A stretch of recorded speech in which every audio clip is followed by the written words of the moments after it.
¿Oyó William las palabras de Montaner? Claro que sí, doctor.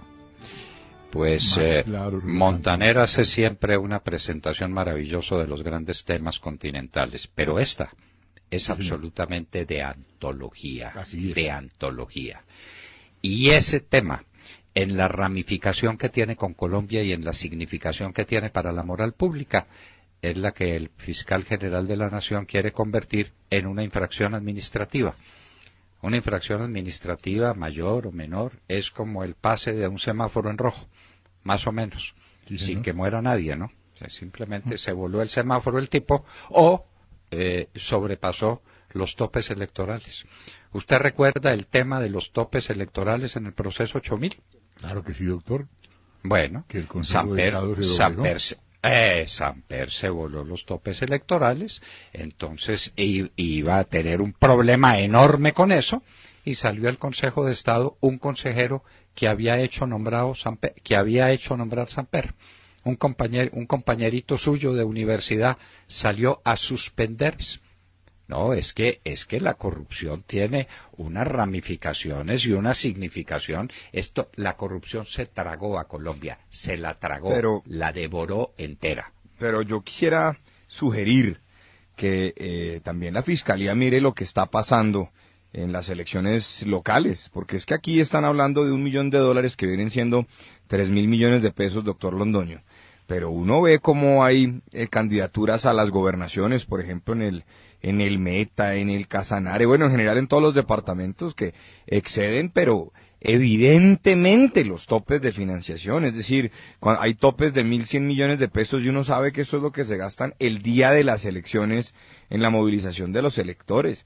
Y es muy sencillo, es decir, cualquier fiscal, cuaderno en mano, puede contar el número de vallas, el número de mercados, kits escolares, etcétera, monetizar eso y se puede comprobar que se volaron los topes de financiación. Lo que pasa es que aquí esa forma de proceder inundó a todas las entidades y a los organismos de control.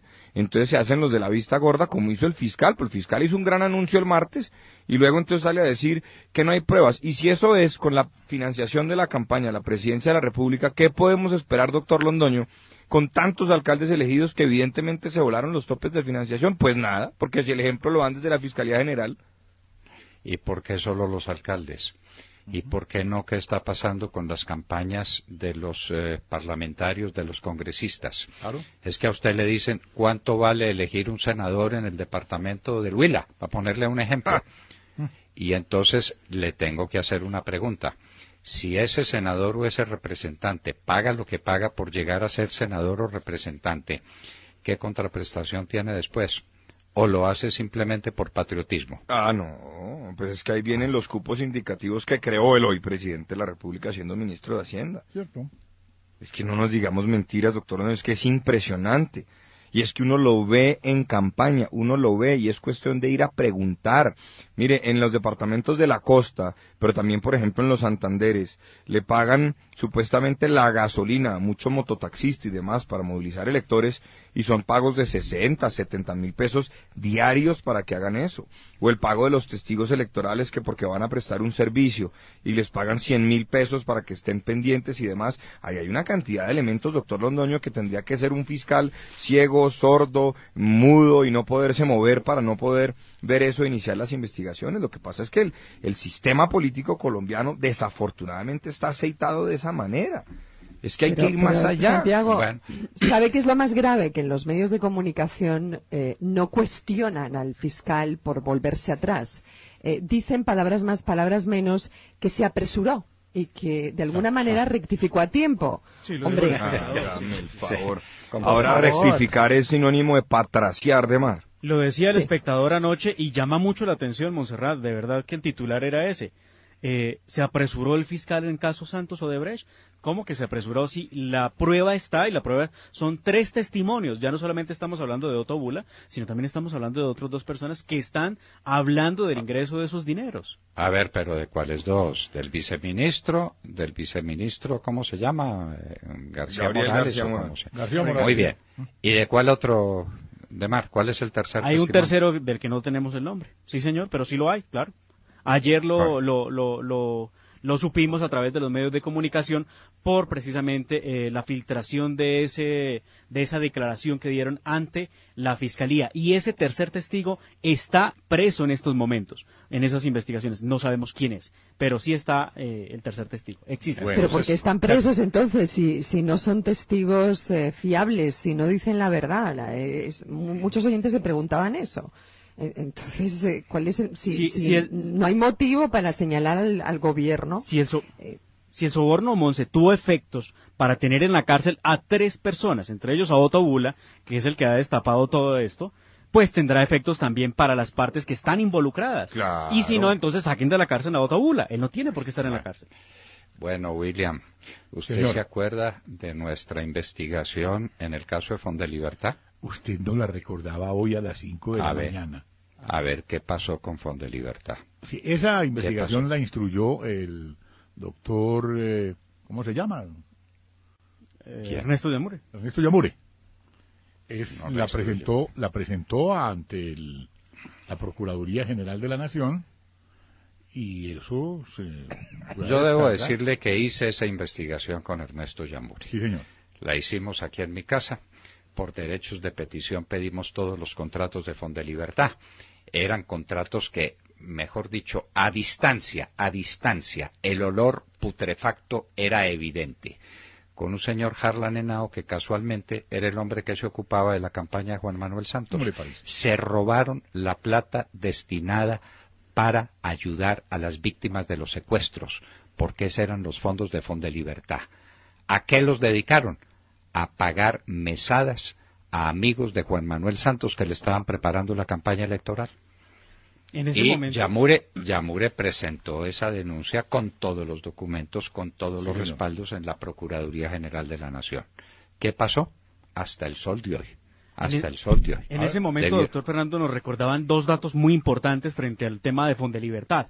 Primero de esos datos es que este señor Harlan Henao salió de Fondelibertad, donde fue nombrado por el ministro de aquel entonces, Juan Manuel Santos, para ser parte de la campaña del presidente Santos en 2010. Y lo segundo es que el señor Harlan Henao había sido señalado y cuestionado en su momento por el desvío y por la entrega de contratos a dedo en Fondelibertad.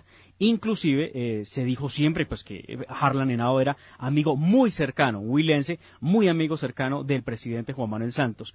Además que pues lo puso en Fondelibertad, que era una entidad adscrita al Ministerio de Defensa, donde también había un lugar para el sobrino nieto de Eduardo Santos, es decir, pues para el presidente Juan Manuel Santos. ¿Y quiere que yo le diga una cosa, William? Yo creo que mucho de lo que está pasando, no solamente en el caso que nos recuerda el doctor Londoño de Fondelibertad, sino en tantos contratos y en general en la contratación de tantas entidades, en últimas se desprende, doctor Londoño, de el vicio que es el voto preferente.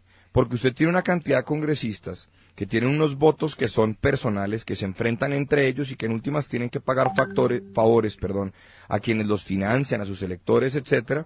Y entonces, ¿qué hacen? Pues negocian con el gobierno, si es un gobierno que se presta para eso, como su apoyo a la agenda legislativa a cambio de el nombramiento de el uno o del otro, o del contrato para el uno por el otro, o de la obra para el uno o para el otro. Y así funciona. Mientras no acabemos eso, la financiación de las campañas políticas seguirá disparada, porque cuando no hay voto preferente, doctor Londoño, que usted como ministro se opuso hasta el final a ese asunto, los partidos tienen que responder como partidos, pero con voto preferente, pues cada quien hace lo que le viene en gana, ¿o no? Pues es que es así. Es así, William. La corrupción se tragó el país. Sí, señor. Pero para el fiscal ahora eso es como una infracción de tránsito. La pregunta... y que la investigue el Consejo Nacional Electoral. Claro. Hágame el favor. Entonces... De milagro no se lo mandó al CAI de la esquina. No, a la Comisión de Absoluciones. ¿Cuál es el temor del presidente de los contratistas en esta etapa por el caso de Odebrecht? Nos referimos al presidente Juan Manuel Santos, quien tiene muchos temores. ¿Quién es el presidente de los contratistas? Para no decirles átrapa. Bueno, el temor los átrapas se sentirían ofendidos. Del presidente que se vio evidenciado, se notó ayer en una emisión de un noticiero central, tiene que ver con que la persona que va a estudiar y va a investigar el ingreso de dineros a su campaña es la doctora Ángela Hernández. La jurista será la encargada en el Consejo Nacional Electoral de hacer esa investigación. Pero entonces, como es ella la persona encargada, ya empezaron a buscarle. El señor que tiene bajo su pecho la Cruz de Boyacá, el señor Yamid Amad, anoche preguntaba insistentemente, ¿cómo es esto de Ángela Hernández? Sí, señor, sí. ¿Qué es lo que pasa? ¿Por qué la escogieron a ella? Claro, y entonces preguntaba Era una preocupación, pero entonces yo decía, pero es que ¿por qué esto, doctor Londoño, un periodista que tiene la Cruz de Boyacá in pectore, sale con esta vaina, pero la molió de comienzo a fin? ¿Esto será un publireportaje? La preocupación más grande que tiene ya el periodista Yamid Amad es la siguiente, William. Primero, que tanto la doctora Ángela Hernández como el otro magistrado, el doctor Camargo Asís, son conservadores. Entonces él dice, si son conservadores, los dos, una va a atacar a Juan Manuel Santos y la otra va a ayudar a Oscar Iván. Más o menos eso es lo que dejan en el aire. No, pues dejó en el aire todo eso. Como quien dice, pues, necesitan que traigan a Jaime Mogollón para que hablemos claro. Y listo. Bueno. De tamaño es la cosa, doctor Londoño, y usted sabe quién es Jaime Mogollón. Entonces, ¿cómo que sí lo sé? ¿Cómo que sí lo sé? ¿Cómo que sí lo vivimos? Don Yamid, le recomiendo a Jaime Mogollón. El representante a la Cámara que se reunió una vez con hacerle un interrogatorio, una indagatoria al presidente Pastrana y salió... No, Pastrana no. Al presidente Samper. Sí, señor. Y salió y se pudo probar que era absolutamente imposible, por tiempos, que esa indagatoria se hubiera hecho allá. Ese era Jaime Mogollón. Bueno, William, y hay cosas, es que estaba pensando en Andrés Pastrana precisamente porque hace una pregunta muy complicada. Ah, por aquí, Doctor claro. Roberto Prieto, ¿se reunió usted con Juanpa y un directivo de Odebrecht en Casa Medina durante la campaña? ¡Ay, qué cosa! Eso la respuesta es sí o no. Y por sabido se calla. Bueno, además, ahora hay cámaras que lo graban todo en los restaurantes, ¿no? Sí, eso es por muy fácil. sabido se Nos lo calla. recordaba un oyente en el chat. Eso es tan sencillo como ir a buscar esas grabaciones en los restaurantes. Sí. Bueno, pues que conteste Roberto Prieto esa preguntita que le hace un expresidente de la República.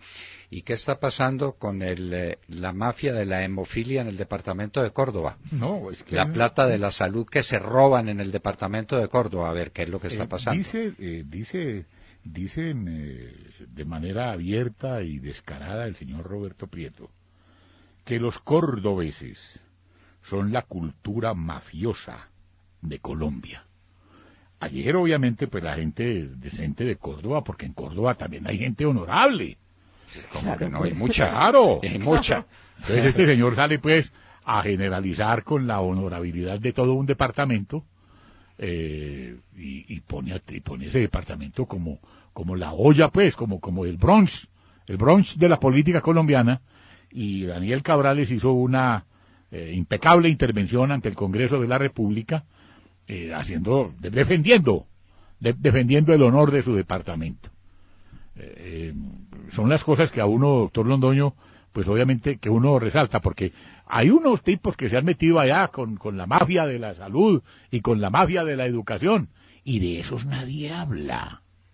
Y Roberto Prieto, ¿por qué no habla de esos? El doctor Prieto, que se le olvidó en su comunicado de prensa, William, doctor Fernando Santiago Monserrat, decir que efectivamente en algún momento el doctor Bura lo había buscado para pedirle un favor. Vea pues, cómo es de se acordó ahora. Sí, se acordó ahora.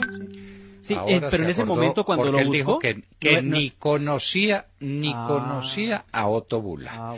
Ahora se acuerda que sí lo conoció. Sí, y que se le acercó para pedirle un favor. Pero pues es que estaba cobrando. Y en ese momento no era un peligroso paramilitar ni nada de eso. No, en ese momento no. ¿Y cómo le parece, William? Lo cierto es que el gobierno insiste y dice que esto es un invento uribista, todos estos escándalos de corrupción, y Transparencia Internacional lo ha dicho. En un año Colombia cayó del puesto 83 que ocupó al 90, que eso es una caída grande en un año, pero lleva 3 años con altísimos niveles de corrupción, un año tras otro, y no se hace nada para parar este problema gravísimo que es la corrupción en Colombia. No, pero es que corrupción no, Montserrat, eso se llama mermelada, perdón.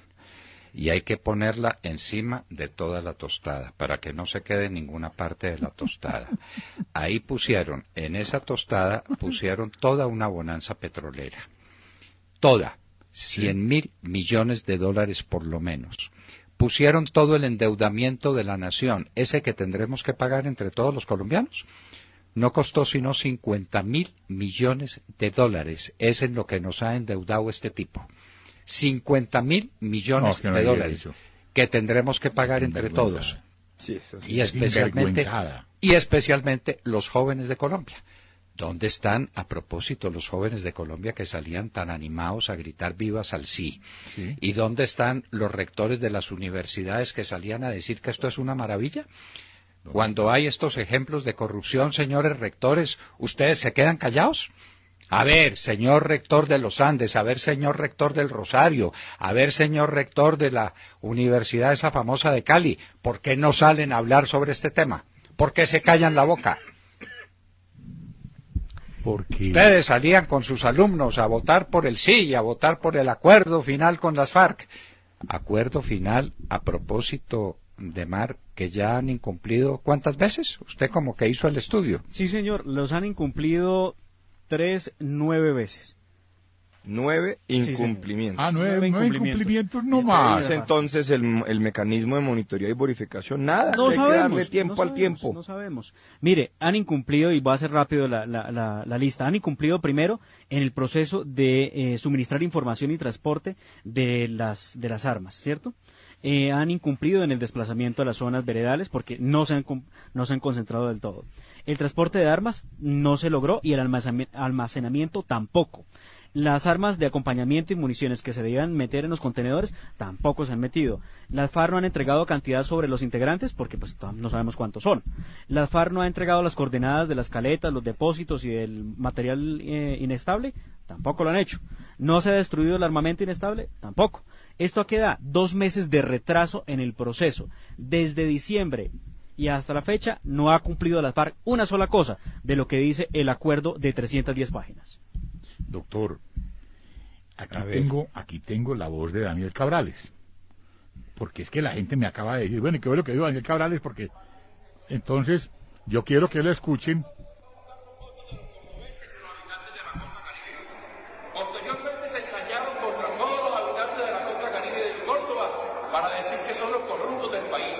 Hoy no puede lavarse las manos el señor Santos a través del señor Roberto Prieto, culpando a los cordobeses de macabros y mafiosos que le den la cara al país por el $1 millón y mucho más que recibió esa campaña, no de donaciones, no de empresas serias, sino de soborno ni plata criminal. Gracias, presidente. Ahí quedó pues, doctor Londoño, porque esto es con recibo en mano, aquí no nos estamos inventando nada. ¿Y qué fue lo que dijo el doctor Álvaro Uribe de Mar? Porque esto está más bueno que gallina. El presidente Uribe esta mañana... Lo que admitió. El presidente Álvaro Uribe esta mañana en declaraciones a una emisora local ha admitido que fue un verdadero error el haber escrito esa carta o esa petición al Comité de Ética del partido para que se investigara a Oscar Iván Zuluaga. Él dice que admite el error, que debió haberle dicho a Oscar Iván que iba a proceder de esa manera, pero que en una madrugada simplemente tomó la decisión, lo envió, pero que no era la forma. A esa carta le faltaron 3 horas de sueño. Lo dijimos aquí en la hora de la verdad.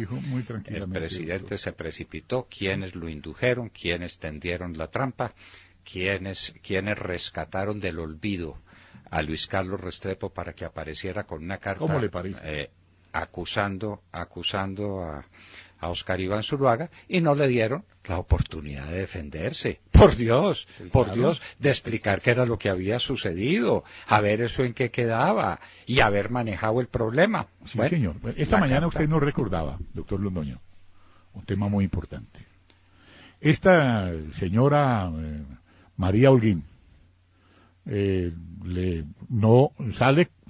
lanza en ristre contra Germán Vargas, porque el señor este tipo Diosdado Cabello le dijo hijo de puto, así le dijo, de frente, y para ella eso era un incidente que no tenía ninguna relevancia, pero cuando el presidente de Filipinas llama idiota al estadista de Dos Quebradas, César Augusto Gaviria Trujillo, ahí sí pues sale en defensa. A protestar, porque le dijeron idiota al estadista de Dos Quebradas. Oiga, William, ¿Razón o sin razón? ¿Con razón o sin razón? Bueno, yo digamos, no más sé. allá de eso, pero a ver, el expresidente César Gaviria, que está insistiendo en que la lucha contra las drogas y todas estas vainas ha fallado, y el presidente de Filipinas le dice, mire, usted es un idiota, usted a mí no me venga a hablar de eso, y ahí sí entonces la canciller William sale a protestar y una cosa y la otra, y cuando el otro... Brusco no.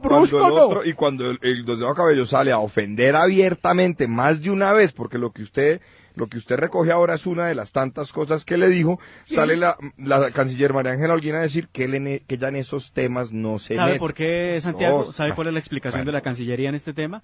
Dice la Cancillería que no se pronunció con la misma velocidad frente al tema de Germán Vargas Lleras, como lo hizo con el presidente Gaviria, por una sencilla razón, porque el insulto salió de Germán Vargas en contra del país vecino, entonces que es diferente la situación. Bueno, y el doctor César Gaviria es el de la cárcel de la Catedral con Pablo Escobar. Le recomendamos una serie que se está presentando que se llama Narcos. Es una cosa terrible, pero es que eso pasó, eso lo vivimos. Y entonces ahí está el doctor César Gaviria de cuerpo presente.